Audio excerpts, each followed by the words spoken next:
into the Tour de France. If Vingegaard wins Liège, Tadej's washed. I'm not even sure he's going to Liège. He's not, I was apparently. gonna say he shouldn't go, but if he really wants to Ouch. sort of if no no no no, but in terms of it doesn't really suit his interest. He's not a classics rider. Why would he go? He should probably be training elsewhere instead. That's why it's not like a sort of comment. I think he should be doing other things, being more productive with his time. So, as we concluded from this, Jonas Vingegaard is the favorite. He's going to win the 2023 edition and seven more tours, probably. But I mean, the one thing I think we should go through, because Ewan brought that up now. Yeah, Jumbo-Visma, they love to announce their squads like weeks before everyone else, which is helpful to anyone doing a preview. But this Giro team, I also want to say that it also buys into their rigidity that we spoke about earlier on, where yeah, fair enough. announcing a squad this early on in the season, it just means that like, oh, there's no room for change, and if you do, then it's a huge inconvenience because they fixed their whole season towards this point. It's worked for them evidently over the past couple of years, but it is so rigid. I think that just goes to show that they aren't sort of as fluid as other teams, particularly UAE Team Emirates. But the Giro squad's got. Yeah. I mean, it's literally in stark contrast to, like, you're talking about the rigidity of Jumbo-Visma. And then on the other end of the spectrum, there's EF, who released their squad. Like, they walk up for the team presentation for the tour, and I'm like, oh, this is their team. It's just like you never know until the last minute. And I feel like that really shows the kind of rigidity versus like the loosey-goosey, kind of like slightly hipster EF with their Palace collaboration and their bucket hats. You know, that's just like the perfect comparison between the two as to when they release their start lists. It is helpful for us as people who make previews, but yeah, I can see what you mean about the rigidity. I think it is actually quite a good point how it is just like, this is the team, and we will not stray from this team. And meanwhile, other people are like, oh, you know, yeah, exactly. It's just like these 8 people, Avengers assemble, that's it. Nobody else, no room for anybody. Whereas other people are kind of like, we'll wait and see what happens in these races, the Ardennes. We'll see, you know, if people come up in good form, we'll send them because that makes sense. They've proven themselves. And it's all about kind of proving in that kind of slightly older guard kind of style of thinking. Whereas Jumbo are kind of not embracing the old guard kind of loosey goosey style of play. They're just like, nah, we're just going with We 8 haven't people. mentioned the team. Yeah, who is on that team? Wilco Roglic, Kelderman, Kuss. he's the headline, I would Oh, say. yeah.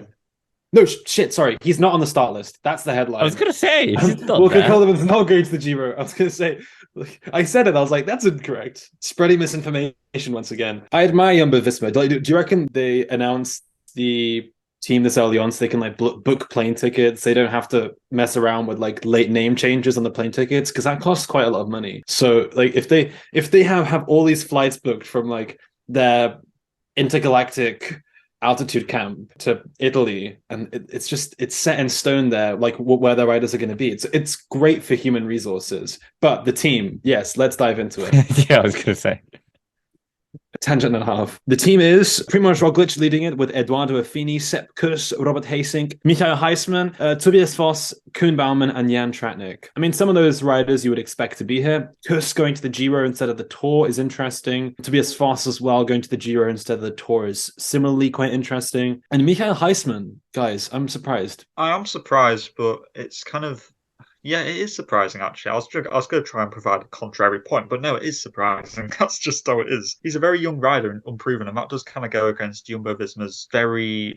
We go with guys who are quite tried and tested in Grand Tours, especially for one where they're definitely expecting. They're hoping that he is a main favourite, and therefore you would want people with experience around him. There are those experienced people. There's Kuss, Robert Hessink, Affini, you know, guys who have done multiple Grand Tours now. I do feel a bit sorry for Tobias Foss, considering that he always gets sent to the Giro. And, you know, that's happened for what, like the past 3 years he's been sent to the Giro. And I know that he's the world time trial champion. I know that's kind of like put a bit of an asterisk next to it because it was a very kind of unexpected one. And perhaps he hasn't lived up to that TT performance kind of this year so far. But as a world time trial champion, would Jumbo Visma not want to be rolling that out in the Tour de France, considering that there are, 2 TTs to show off the rainbow stripe? There's only one time trial in the Tour de There's France, and only it's one. towards the end. Whereas the Giro does have 3 TTs. Actually, no, forget what I said then. It makes far more sense to send Foss.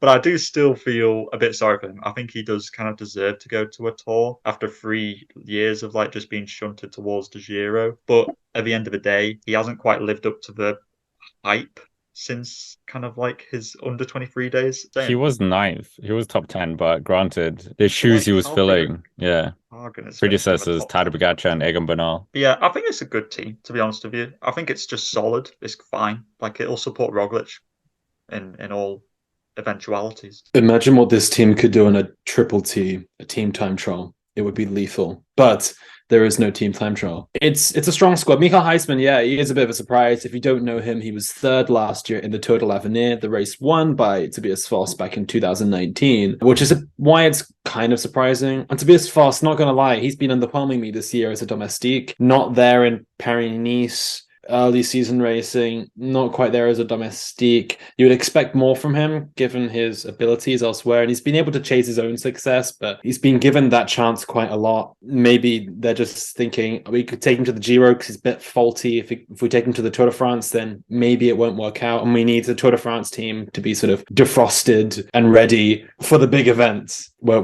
they have reliable riders who they can bank on. But no Kelderman here. He was scheduled early on in the season to go to the Giro, which is why it's a bit of a surprise that he's not here. But at the same time, I think I still stand by my point from last year when we spoke in transfer talks about Wilco Kelderman. I think he will be the pivotal rider in this year's Tour de France. He is such a good rider. He will be the game changer in the mountains. I think he's too valuable of an asset to not bring to the Tour. And given that he's coming back from a crash as well, his timeline to the Tour de France makes a lot more sense than sending him straight away to the Giro. Roglic will be fine. He's got Kuss.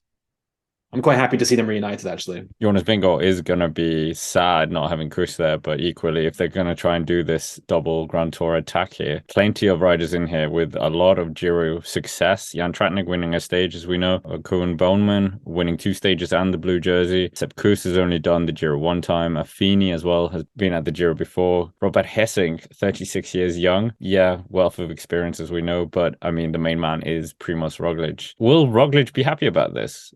Will he like this squad? Yeah, I mean, Kuss is the big thing here. I mean, when we think of Roglic dominant mountain performances, Kuss usually comes with it. He's been up there since the sort of paradigm shift throughout 2020 into 2021. Last year was a bit of an anomaly. Kuss, I don't think, was great whilst riding for Vingegaard last year at the Tour de France. Maybe the squad saw that and they thought, well, we'll send him to the Giro because he works really well with Roglic. They've been working so closely for a couple of years now that it just makes more sense to send him there and to have other guys working for Vingegaard at the Tour de France. And maybe Kuss will get parachuted into that squad if something were to happen. It makes an awful lot of sense. I feel a bit bad for Jan Tratnik because he has been looking like one of the best Swiss Army knife riders in the world right now, and I think he slots in so well to a Tour de France squad. I mean, time will tell, but I think he's going to be a really, really good rider at this Giro, a real strong all-rounder.